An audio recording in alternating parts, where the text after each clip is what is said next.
Old School Essentials, the RPG by Gavin Norman, aka Necrotic Gnome, is what we get when after nearly 50 years, 5 official editions, countless spin-offs, and one failed attempt at an industry takeover later, Gavin pointed at the originals and said, "This is brilliant, but I like this." And that's not to say that OSE is lacking in any way in comparison to more modern editions of Dungeons & Dragons. In fact, I'd actually argue it's quite the opposite. It's a lean, mean, random loot table rolling machine. And it's really all you need, in my opinion, to play the best game of Dungeons & Dragons that you will ever have. But before we get into that, over 80% of my audience isn't subscribed to my channel, so if you're watching this and you enjoy RPG content, please consider subscribing. I'd appreciate it. Alright, thanks. Let's get back to the video.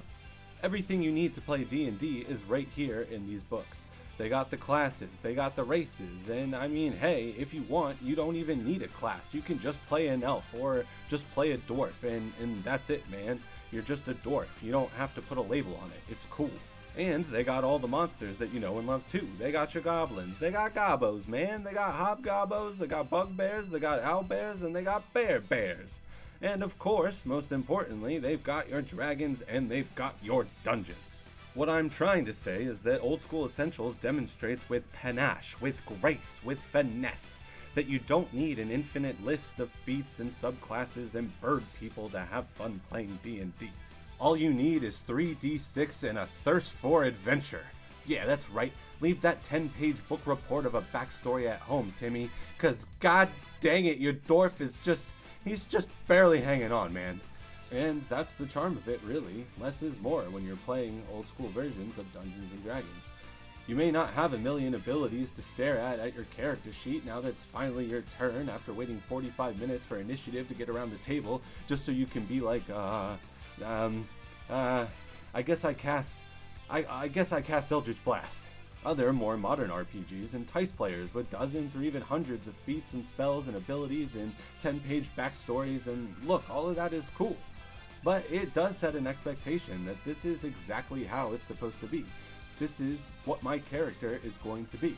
This is what the journey is going to be, and if my character dies in some ridiculous stroke of luck or whatever, then all of that work was wasted and my expectations are ruined, and now I'm sad. You have made me sad, says the player. OSE operates on a much different wavelength. Storytelling is encouraged to happen organically and collaboratively between the GM and the players at the table, rather than being presented to the players by the GM. I mean, heck, the book refers to GMs as referees, which really just proves that in the beginning, Gary G was just trying to make sure that all of his friends playing pretend in his basement weren't getting too out of hand.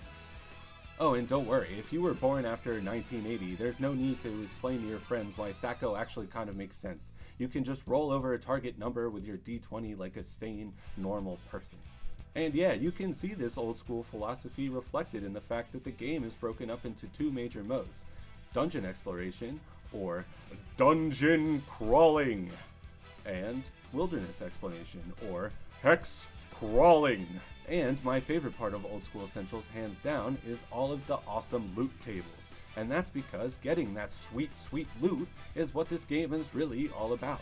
You're not telling the story of some superhero squad, you're telling the story of some dudes with pointy ears, a 3 in constitution, and a thirst for adventure. You're playing characters who have taken up the life of adventuring because they need money. They're daring to enter menacing dungeons and undertake death-defying quests just so they can, eat and rent a room. And I don't know, maybe, get a place in the Upper East Side or something. And every piece of gold you acquire equals 1 point of experience in Old School Essentials. So the only way that your character is going to get better is if you get your booty back in that dungeon and loot it. And that's a lot of fun too, because OSE is chock full of those amazing random tables. We got tables for your rings, for your swords, your potions, your treasure hoards, monster reactions, and more. I love using these tables as a GM because half the time I don't know what kind of crazy shit my players are going to find until they found it. You could get something boring like this, or you could get the Sphere of Annihilation. And that chaotic, dice-driven, never know what's going to happen next feeling is what makes playing Dungeons & Dragons so much fun. And Old School Essentials enables that particular style of fun flawlessly.